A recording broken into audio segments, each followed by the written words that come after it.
নমস্কার। রাত 11টায় দিনের শেষে ভোটের দেশে আজকে আমি ঘাটালেই থাকবো। ঘাটালে এই মুহূর্তে রয়েছি, রাত 11টা প্রায় বাজে, এবং এই মুহূর্তে একটা ঘটনা ঘটেছে যার জন্য আমি একেবারে লাইভে আপনাদেরকে দেখানোর চেষ্টা করছি। কি ঘটনা, কি হয়েছে? দেব দেব এই মুহূর্তে অনেক রাত, এবং এই মুহূর্তেও দেবকে দাঁড় করিয়ে অনেকে সেলফি নিচ্ছে। আজ আমি সারাদিন ধরে দেবের সাথে ছিলাম। না, ভালো তো থাকবে, কিন্তু এই রাতেও এই যে এই প্রচার এবং এত কিছু হচ্ছে, এই মুহূর্তে গোটা বাংলা জিজ্ঞেস করছে এই যে রাস্তা দিয়ে আমাকে বারবার জায়গায় আমাকেও আটকাচ্ছে, এই যে ঘাটাল মাস্টার প্ল্যানটা হবে? কেন হবে না? তোমার কেন মনে হচ্ছে হবে না?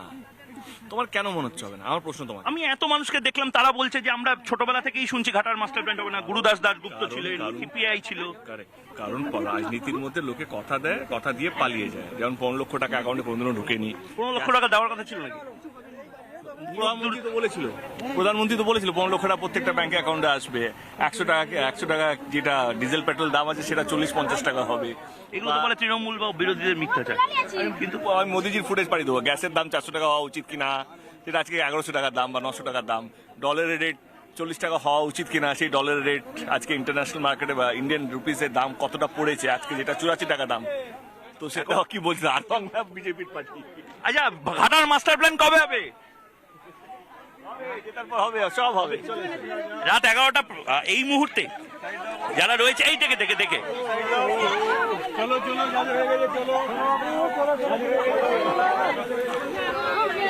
কিসের জন্য এসেছিলে? কিসের জন্য এসেছিলে? দেবকে দেখতে।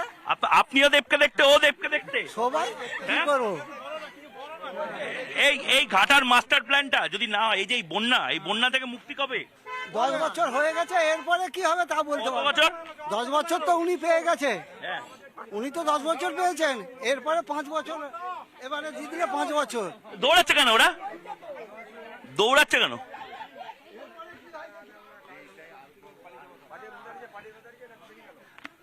আমি শুধু দেখাচ্ছি রাত্রের এই মুহূর্তে কি গরমের জন্য রাস্তায়, না অন্য কিছু কারণে এত দৌড়াদৌড়ি করছো কেন? গরমের জন্য রাস্তা এই রাতে? শুধু দেব বাবুকে দেখার জন্য এই রাতেও? হ্যাঁ, এই রাস্তা ঠিক আছে। জয় শ্রী রাধে, রাধে রাধে, হরি বল, হরি বল, রাধে হরে কৃষ্ণ, ভগবান ধূপ দিয়ে যাবো। ঠিক আছে, হরে কৃষ্ণ, হরে কৃষ্ণ, জয় শ্রীরাম, জয় শ্রীরাম। রাধা রানী কি জয়, রাধা রানী কি জয়। আমরা রাধা রানীর দেশে, তাই? হ্যাঁ, বৃন্দাবন ধামের যে দীক্ষা, আমাদের সেই দীক্ষা। আপনি জয় শ্রীরাম বলছেন, আপনি কি বিজেপি? না না না, আমাদের রাধা রানী সেবায়। সব রাধা রানী, সব রাধে রাধে রাধে। সমস্ত নেতারা এসে প্রতিশ্রুতি চিরদিনই দিয়ে যাচ্ছে। আমি শুধু বলছি, এই রাত্রে কি মেলা লেগেছে এখানে? এত লোক কেন? আমাদের গাড়িও দাঁড় করে দিচ্ছে। শুনুন, ওর দেখার জন্য সাহেব একটা ফিল্ম স্টার আসলে দেখা হবে। এখানে এত জড়ো হয়ে বৃষ্টি পড়ছিল তো দেখে, প্রচুর ঠান্ডা। এটা আমি শুধু একবার বলে দিই, আমি এটা একবার 74 বছর বয়স হয়ে গেছে, এখনো বার্ধক্য ভাতা আমাদের দেয়নি, জানেন? বার্ধক্য ভাতা দেয়নি না, 74 বছর বয়স। লক্ষ্মীশ্রী এইসব প্রকল্প আমার তো লক্ষ্মী পাবনি। তো এখানে পায় মুখ দেখে দেখে ক্লিয়ার কাট। উনি যেটা বলতে পায় সব মুখ দেখে দেখে। হ্যাঁ, অবশ্যই। তাহলে ইসবার কি অন্য কোন সরকার? না, সে নয়। এবারে শুনুন, কোন সরকার কে আসবে না আসবে সেটা পরের কথা, সেটা জনগণ বলবে। আমার আগলা উপর ডিক্লেয়ার কিছু নেই। দিদি, তোমাদের কি দাবি? আমরা দেব। হ্যাঁ, দেব। দেব আর হিরণ? দেবকে ভালোবাসি, দেবকে ভালোবাসো? এ কি বলছে? হ্যাঁ, দেবকে চিনি। তুমিও কি দেবকে ভালোবাসো? হ্যাঁ, নিশ্চয়। কি আই লাভ ইউ দেব বলে দাও? না। কি বলে? বলি না তাই বাবু, আপনি তো হ্যাঁ, কি বলে? আই লাভ ইউ দেব। কি? আই লাভ ইউ দেব। হ্যাঁ? আমাকে একটা হবে তো, মাস্টার প্ল্যান 5 বছরে হবে। এটাই আমার প্রশ্ন, এটাই আমার প্রশ্ন যে 5 বছরে অভিষেক দা বলে গেছে, অভিষেক দা বলেছে 10 বছর হয়ে গেছে। মানে তোমরা সবাই বলছো যে যারাই মাস্টার প্ল্যান করুক তারা একটা ঘাটালের মানুষের জন্য ভালো কিছু করবে। নিশ্চয় ভালো কিছু করুন। এটা কি সত্যি কথা? এটা কাকা এটা কি সত্যি কথা যে এখানে এই গাড়িগুলোকে ছেড়ে দাও? উপকৃত হবে। তাই? হ্যাঁ, হাজার হাজার লোক চাষি ঠিক বলছে? ঠিক বলছে দাদা? একদম হ্যাঁ, একদম তুমি তো খেটে খাবে, নেতারা আসবে নেতারা যাবে, তোমার কি হবে? অবশ্যই। এই যে রাস্তায় আমরা গাড়ি নিয়ে চলাচল করছি, রাস্তাটার অবস্থা দেখেছো? খারাপ অবস্থা, প্রচন্ড খারাপ। কত টাকা করে ভাড়া নাও? ও ভাড়া কি নেবে? তো ফুচকা, হ্যাঁ, এটা কার ফুচকা? হ্যাঁ, বৌদি ভাই রাতে যাচ্ছে, ঠিক আছে, আমিও জানি না আজকে রাতে কি পাবো। দেখা যাক, দেব কিছু না পেলে দেব বা হিরণের বাড়িতে চলে যাবো আজকে কিছু খেতে। আমরা বলতে চাচ্ছি আমাদের এখানে তো বন্যা এলাকা, ঘর কবে পাওয়া যাবে? আমরা এইটুকুনি দাবি আমাদের সবচেয়ে। মানে আবাসের ঘর, আমাদের এখানে লোক পাচ্ছে না। এই যে বুথ আছে, এবং এবং এই মুহূর্তে এই দেখো জলও জমে গেছে। আজকে বৃষ্টি হয়েছে এখানে ঘাটালে, এটা একটা অদ্ভুত জিনিস। এখানটা দিয়ে বৃষ্টিটা নয়, জল পড়েছে এখানটা দিয়ে, একটু ইয়ে আছে। মানে এই জায়গাটা কি তোমাদের জল দিতে হয় বারবার? হ্যাঁ, মানে প্রচুর ধুলো,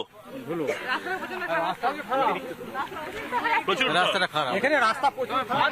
রাস্তাঘাট তো হচ্ছে না। আমি তো দেবদাকে বলেছি যে রাস্তাটা যেন বাগানো হয়। আর একটা রাস্তা ঢালাই হচ্ছে। দেবকে একটু অনুরোধ করবো, আমরা যেমন এই বন্যা এলাকার লোকে যেমন ঘর পাই, ঘর আর রাস্তা দুটো। এই মুখ্যমন্ত্রীকে অনুরোধ করছেন না কেন? আসছে মুখ্যমন্ত্রী এখানকার আসছে যে ও কি কথা, মুখ্যমন্ত্রী আসছে না দেব আসছে? হ্যাঁ, দেব তো মুখ্যমন্ত্রীর দলেই। এটা দেব কথাটা বলতে হবে। কত কেস এখানে বলবে? আমরা তো হ্যাঁ, আমরা দেবকে ভোট দিচ্ছি, দেবকেই বলবো। আমাদের এখানে তো দেব তো এমপি, দেবকে তো দেখতে হবে। ঠিক আছে, তুমিও কি দেবকে ভালোবাসো নাকি? সর্বনাশ করেছে। যাকে আজকে অনেক রাত হয়ে গেছে, আমিও আজকে দিনের শেষে ভোটের দেশে ঘাটাল থেকে শেষ করছি। এই মুহূর্তেও প্রচুর মানুষ রয়েছে যেখানে একেবারে নিকষ কালো অন্ধকার, যেখানে বন্যার জল ঢুকে পড়ে, সেই জায়গাতে যেন মেলা বসেছে, এবং বসেছে তার একটাই কারণ, দীপক অধিকারী আজ এখানে প্রচারে এসেছে। কাল হিরণ দাসপুরের বিভিন্ন জায়গাতে ঘুরেছেন, এবং আজও হিরণ কিন্তু বলে যাচ্ছেন দীপক অধিকারী দুর্নীতির সঙ্গে যুক্ত, দীপক অধিকারী দুর্নীতি করেছেন। দীপক অধিকারী অন্যদিকে হিরণকে নিয়ে কোনো কথা বলবেন না। এক অদ্ভুত লড়াই চলছে এই মুহূর্তে। এই লড়াইতে কে জেতে কে হারে আমরা জানি না, কিন্তু এই মুহূর্তে আমি আবার ঘাটাল থেকে আমি রয়েছি। আজ শুভ্রাংশু এখান থেকে নেই, শুভ্রাংশু আজ এই মুহূর্তে লাইভে নেই। আমি স্টুডিওতে ফিরে যাব এই মুহূর্তে। কলকাতা স্টুডিওতে, রিপাবলিক বাংলার ইন্টিগ্রেটেড স্টুডিওতে ঘাটাল থেকে সঞ্জয় নাইয়ার সাথে আমি ময়ূক রঞ্জন ঘোষ। আপাতত আজ দিনের শেষে সমস্ত কাজ শেষ করে ভোটের দেশ থেকেও বিদায় নিচ্ছি।